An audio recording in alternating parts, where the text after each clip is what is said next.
102.7 मेगाहर्ट्झवर आकाशवाणीचे हे यवतमाळ केंद्र आहे. श्रोते हो, यावेळी सायंकाळचे 7:30 वाजत आहेत.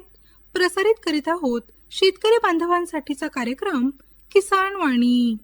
किसान वाणी. किसान वाणी बहर कृषी तंत्रज्ञानाचा.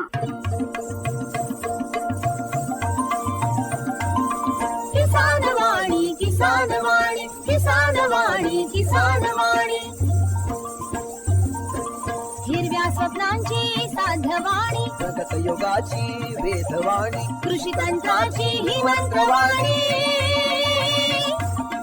किसान वाणी, किसान वाणी, किसान वाणी, किसान वाणी. शेतकरी बंधू भगिनींनो नमस्कार. किसान वाणी या समस्त कास्तकार बंधू आणि भगिनींसाठीच्या कार्यक्रमात आपण सर्व शेतकरी बंधू भगिनींचं कार्यक्रमात मनपूर्वक स्वागत आणि सोबतच भावना कांबळेचा सस्नेह नमस्कार. प्रधानमंत्री शेतकरी मानधन योजना मिळेल पेन्शनचा आधार, शेतकरी नाराही निराधार, सुखाशी नात जोडले जाई, म्हातारपण खुशाल होई, सुरक्षित होई अन्नदाता, सुरक्षित होई अन्नदाता.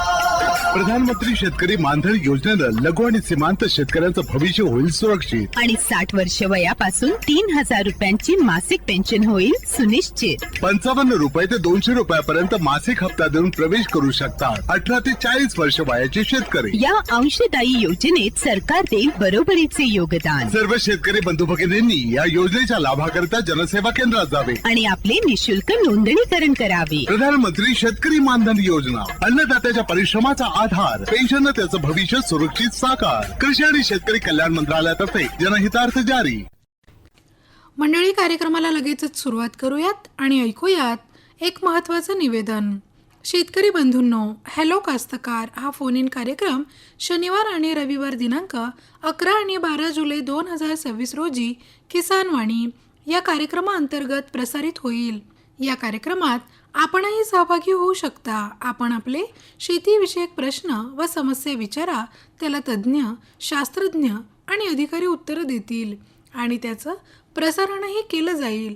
तेव्हा आपले शेतीविषयक प्रश्न व समस्या विचारा. गुरुवार दिनांक 9 जुलै 2026 रोजी दुपारी 3 ते 4 या कालावधीत. तुम्हाला फोन करायचा आहे 07232 2454 64 या फोन क्रमांकावर आणि म्हणायचं आहे हॅलो कास्तकार. निवेदन संपलं. मंडळी, कार्यक्रमात यानंतर ऐकूयात नाचणी या पिकाच्या पीक पद्धती तसेच नाचणीचे आरोग्यविषयक फायदे याविषयी सहाय्यक प्राध्यापिका मोहिनी वानखडे, वनस्पतीशास्त्र विभाग, मारोतराव वादाफळे, कृषी महाविद्यालय यवतमाळ यांनी केलेले मार्गदर्शन. नमस्कार शेतकरी बंधू आणि भगिनींनो. प्राध्यापिका मोहिनी रमेश वानखडे, मारोतराव वादाफळे, कृषी महाविद्यालय यवतमाळ येथे वनस्पतीशास्त्र विभागात अंतर्गत सहाय्यक प्राध्यापिका म्हणून कार्यरत आहे. आज मी आपणाला येथे नाचणी या पिकाविषयी, नाचणी या पिकाच्या पीक पद्धती लागवडीविषयी माहिती देणार आहे. तसेच नाचणी या तृणधान्याचे आरोग्यविषयकही काय फायदे आहेत याविषयी मी आपणास आज सांगणार आहे. नाचणी हे जे पीक आहे, ज्याला इंग्रजीमध्ये फिंगर मिलेट असं म्हटलं जातं, तर नाचणी हे पोषणयुक्त आणि दुष्काळ भागातही म्हणजे सहनशील करणारं असं भरड धान्य आहे. कोरडवाहू भागांमध्ये आणि हलक्या ते मध्यम जमिनीत हे चांगल्या प्रकारे उत्पन्न देतं. नाचणी पीक घेण्यासाठी सर्वप्रथम लागवडीकरिता कुठल्या कुठल्या बाबी महत्त्वाच्या आहेत त्याविषयी मी सर्वप्रथम तुम्हाला सांगते. हवामानाविषयी आणि जमिनीविषयी जाणून घ्यायचे असल्यास नाचणी पीक पद्धतीकरिता उष्ण व दमट हवामान, ज्याचे जवळपास 20 ते 35 डिग्री सेल्सिअस तापमान हे अनुकूल आहे. हलकी ते मध्यम पोत असलेली जमीन, पाण्याचा निचरा जिथे चांगल्या प्रकारचा होतो तिथे हे पीक चांगल्या प्रकारे वाढू शकतं. त्यातल्या त्यात मातीचं जे सामू म्हणजे pH जो आपण म्हणतो तो 5.5 ते 7.5च्या दरम्यान असावा.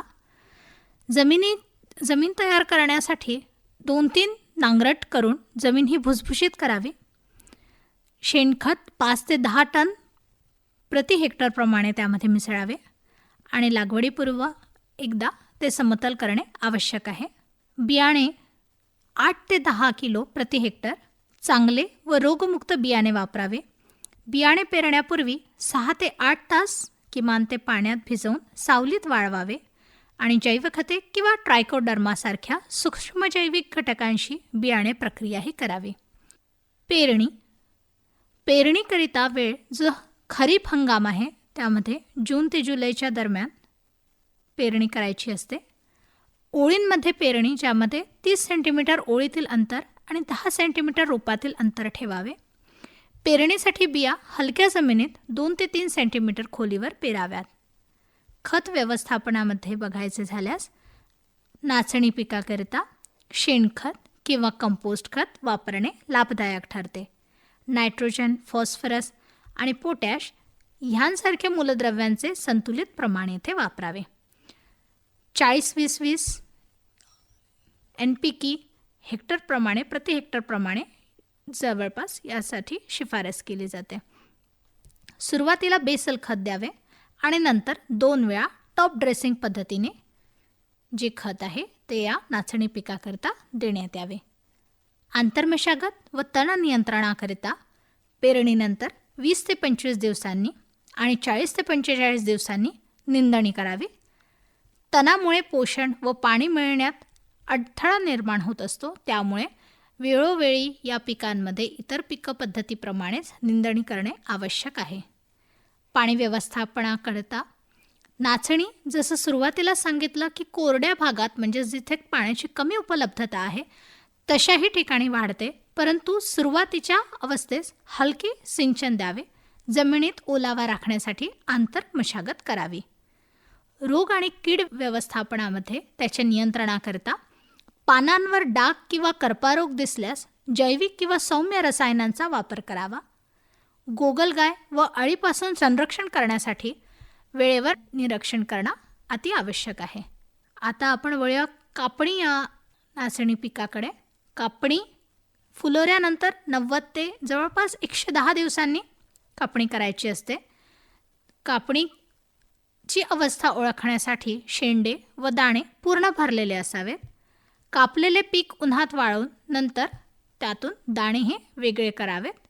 1 हेक्टरला जवळपास 12 ते 20 क्विंटलपर्यंत उत्पादन हे मिळू शकतं. खरं तर उत्पादन हे त्या प्रकारच्या तिथल्या जमीन आणि हवामानानुसार हे बदलत जातं आणि त्यावरच हे निर्धारितही ठरतं. अशा प्रकारे नाचणी जे पोषणदृष्ट्या आणि पर्यावरणाच्या दृष्टीने अतिशय महत्त्वाचं जे पीक आहे त्याचं कमी खर्चात आणि कमी पाण्यातही चांगलं उत्पादन मिळू शकते. योग्य पद्धतीने या नाचणी पिकाची शेती केल्यास शेतकऱ्यांना चांगला नफा आणि घरगुती पोषणही मिळते. ही तर झाली नाचणी पिकाविषयीची, लागवडीची, त्याच्या पद्धतीविषयीची माहिती. आता मात्र आपण वळूया ही जी नाचणी आहे त्याचे आरोग्यविषयक काय फायदे आहेत. तर आपल्या सगळ्यांना माहितीच असेल की नाचणीचे लाल रंगाचे असे बारीक दाणे असतात.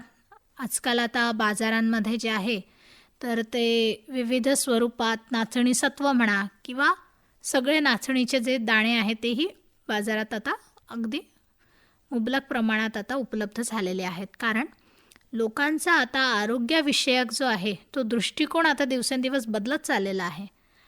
तर या नाचणीच्या पिठाची आपण भाकरी करू शकतो, पापड, लाडू, नाचणी सत्व जसं काढून वृद्धांना किंवा छोट्या बालकांना खीर दिली जाते. कारण नाचणी ही मुळात पाहिल्या असता आयुर्वेदाच्या दृष्टिकोनातनं ही त्रिदोषघ्न असल्याने सगळ्या ऋतूतही वापरता येते. आयुर्वेदामध्ये अष्टांग हृदय जो ग्रंथ आहे त्यामध्ये नाचणी सत्वाचं महत्त्व जे आहे ते विशद केलेलं आहे, ज्यामध्ये मेद कमी करणारी, स्थौल्यात आणि मधुमेही रुग्णांनाही ती अतिशय गुणकारी अशी आहे. नाचणीच्या पिठाची आंबीलही करतात, पण त्या पिठात ताक, हिंग म्हणजे मीठ वगैरे हे सगळं घालून आणि उन्हाळा सुसह्य करण्यासाठीही त्याचा उपयोग होतो. नाचणी हे भारतासह आफ्रिकेच्याही विविध भागात उगवणारे एक धान्य आहे. जसं आपण पाहतो की भारतात कर्नाटक राज्यात याचं सगळ्यात जास्त सर्वाधिक उत्पादन होतं. परंतु आता इतरही राज्यांमध्ये, महाराष्ट्रासह इतरही राज्यांमध्ये आता त्याचे उत्पादन घेतल्या जात आहेत. यामध्ये अनेक पोषक तत्व, म्हणजे ज्याला आपण न्यूट्रिशनल व्हॅल्यू म्हणतो, तर त्या आपल्याला आढळताना दिसतात.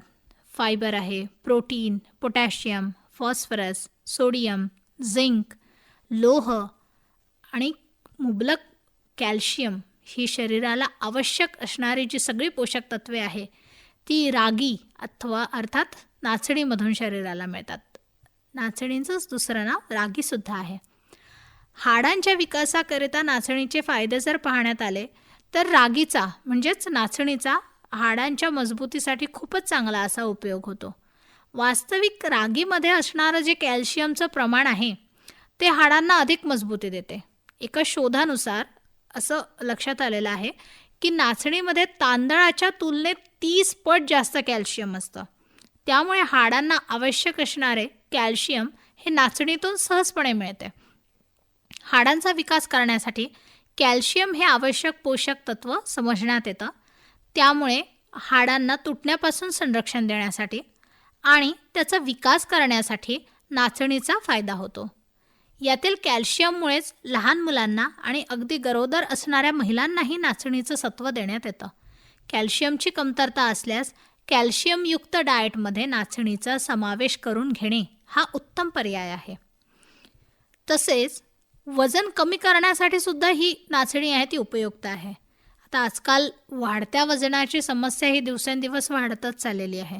सगळ्यांना वेट लॉस करण्यासाठी वेगवेगळे जिम जॉईन करणे आणि वेट लॉस असलेला जी आहे ती आहार पद्धती सगळ्यांना हवी आहे. हे वजन नियंत्रण राखण्यासाठी सुद्धा नाचणीचा उपयोग होतो. कारण नाचणीमध्ये असणारे जे ट्रिप्टोफॅन नावाचे अमायनो ॲसिड आहे हे भूक कमी करून वजन नियंत्रित करण्यासाठी मदत करतं. त्याशिवाय नाचणीमध्ये फायबर अधिक प्रमाणात असल्यामुळे एकदा खाल्ल्यानंतर त्वरित भूक लागत नाही आणि म्हणून वजन वाढण्याचा धोका कमी होतो. तुम्हाला वजन वाढण्याचा जर त्रास असेल तर वजन कमी करण्यासाठी जेवणामध्ये नाचणीचा जरूर समावेश करून घ्या. त्याचबरोबर तुम्ही नियमित व्यायामही करणे तेवढंच आवश्यक आहे बरं का. परंतु जसं सुरुवातीला सांगितलं की अमायनो ॲसिड ट्रिप्टोफॅन त्यामुळे वजन नियंत्रण राखण्यासाठी नाचणीचा उपयोग होतो. त्याचबरोबर म्हणालं आता की मी सांगत होते नाचणीमध्ये फायबर अधिक प्रमाणात आहे.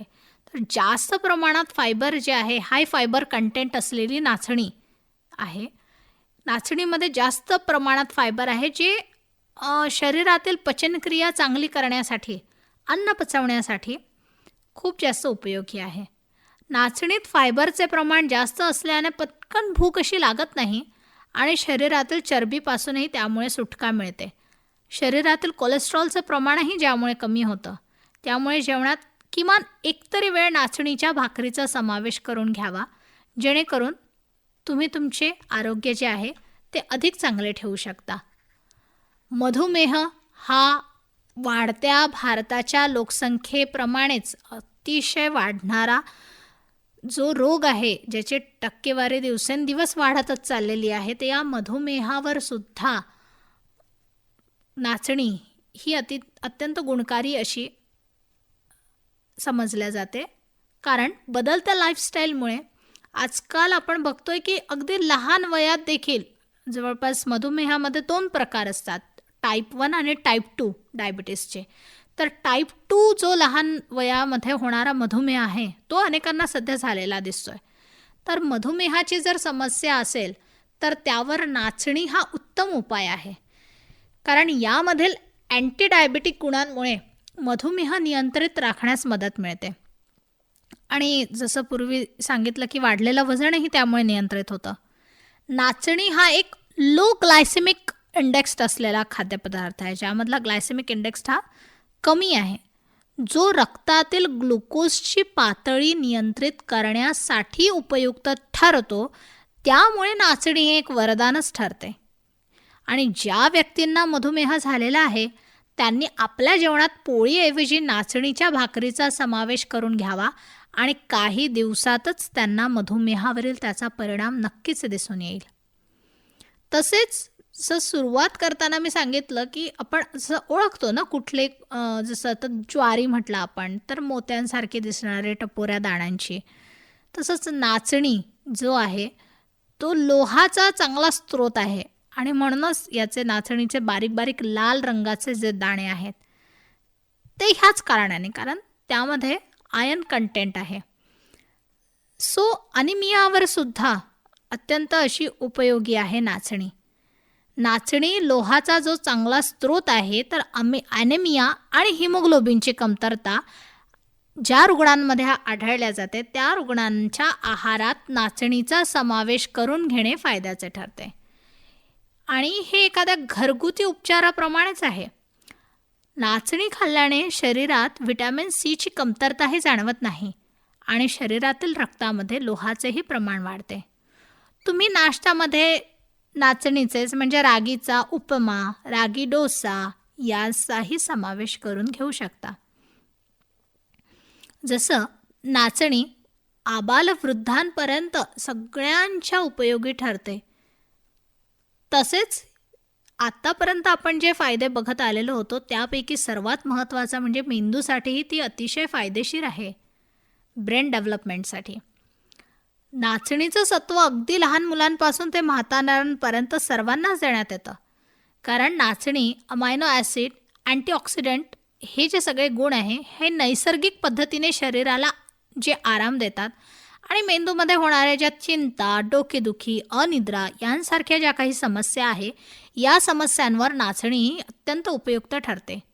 ट्रिप्टोफॅन नावाचे जे अमायनो ॲसिड आहे जे नाचणीमध्ये आहे, रागीमध्ये आहे, हे मेंदूसाठी फायदेशीर ठरून आपणास व्यवस्थित झोप लागण्यासाठी याची मदत होते. त्यामुळे नाचणी ही चांगली स्मरणशक्ती ठेवण्याचंही काम नाचणीचं हे सत्व करतं. तसंच ब्लड प्रेशर, आजकाल आपण ऐकत असाल दरवेळेस कुठे आपण कोणाकडे जात असू किंवा आपल्याला जे कोणी भेटत असेल अगदी सांगतात मला बीपीची गोळी घ्यायची आहे.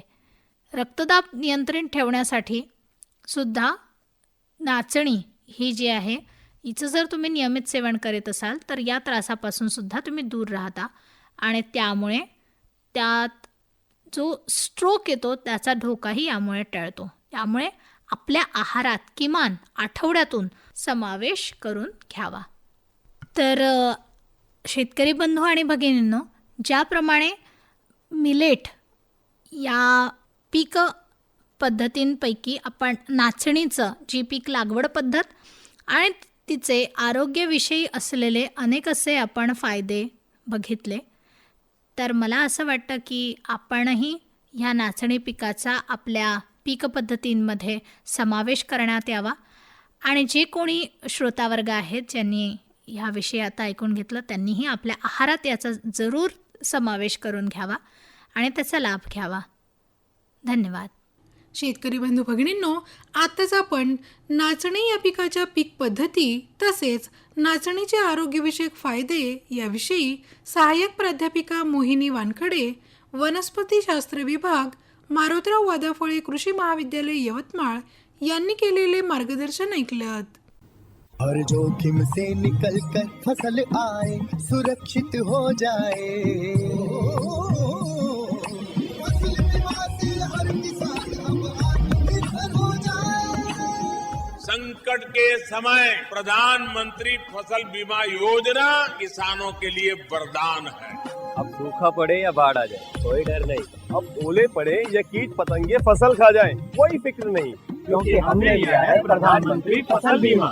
बुआई से फसल कटाई तक हर जोखिम का दावा, न्यूनतम प्रीमियम पर अधिकतम भुगतान का वादा. योजना से हर साल जुड़ रहे हैं 5 करोड़ से ज्यादा किसान. अब आपकी है बारी. नजदीकी कृषि कार्यालय, सहकारी समिति, बैंक शाखा, अधिकृत बीमा कंपनी या जन सेवा केंद्र में स्वेच्छा से करा सकते हैं पंजीकरण. फसल बीमा पोर्टल या फसल बीमा ऐप द्वारा भी कराया जा सकता है पंजीकरण. प्रधानमंत्री फसल बीमा योजना, आपकी फसलों का संपूर्ण सुरक्षा कवच. कृषि एवं किसान कल्याण मंत्रालय, भारत सरकार. शेतकरी बंधू भगिनींनो, नमस्कार.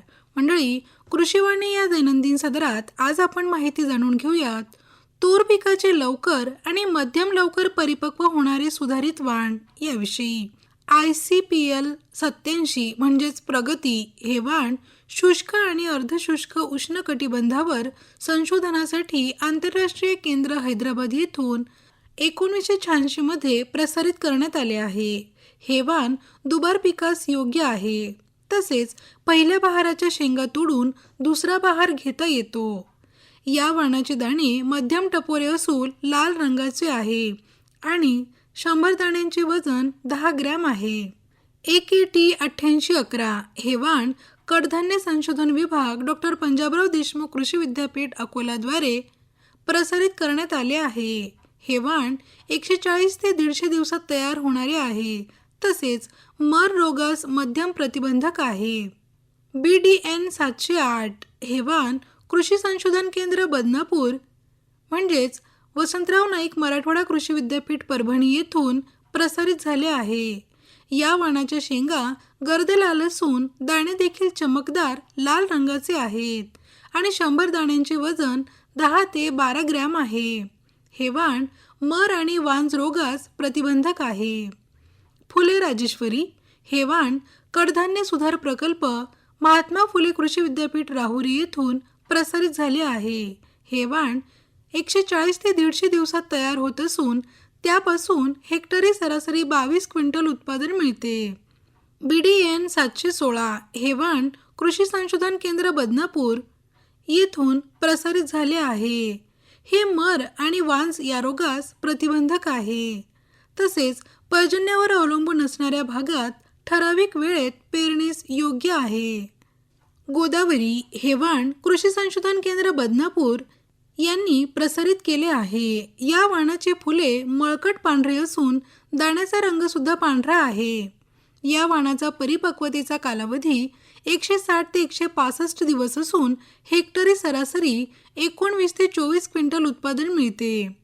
IPA 1506 हे वाण भारतीय कडधान्य संशोधन संस्था कानपूर येथून मध्य भारतात लागवडीसाठी प्रसारित झाले आहे. हे वाण 145 ते 150 दिवसात परिपक्व होत असून यापासून हेक्टरी सरासरी 18 ते 20 क्विंटल उत्पादन मिळते. फुले तृप्ती मध्यम लवकर कालावधीचे हे वाण कडधान्य सुधार प्रकल्प महात्मा फुले कृषी विद्यापीठ राहुरीद्वारे मध्य भारतासाठी प्रसारित करण्यात आले आहे. हे वाण 167 ते 169 दिवसात परिपक्व होऊन त्यापासून हेक्टरी 22 ते 23 क्विंटल उत्पादन मिळते.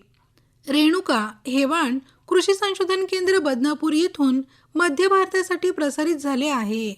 या वाणाच्या परिपक्वतेसाठी लागणारा कालावधी 165 ते 170 दिवस आहे आणि हेक्टरी उत्पादन 19 ते 22 क्विंटल इतके आहे. हे वाण मर आणि वांज रोगास प्रतिकारक्षम आहे.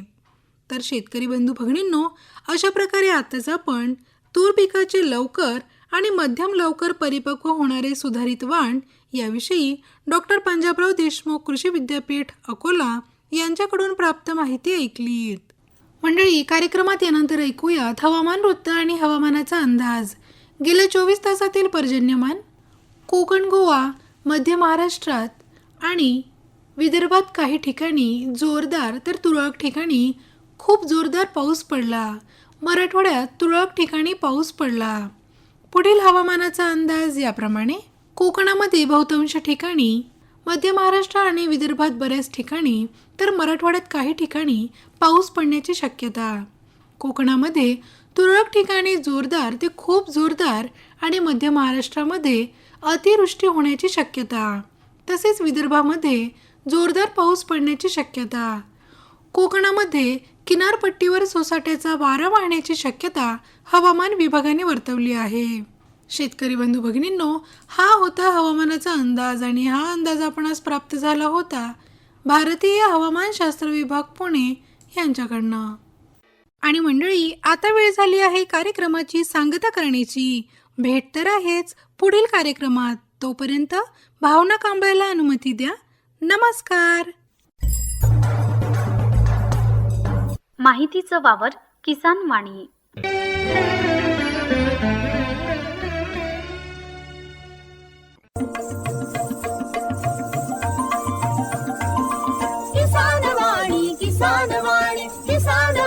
किसान वाणी हिरव्या स्वप्नांची साध्यवाणी प्रगत योगाची वेधवाणी कृषी तंत्राची ही मंत्रवाणी किसान वाणी किसान वाणी किसान वाणी किसान वाणी सफल शेतीची भाष्यवाणी पेरन काढन सांगे वाणी शेती सुखाची आधारवाणी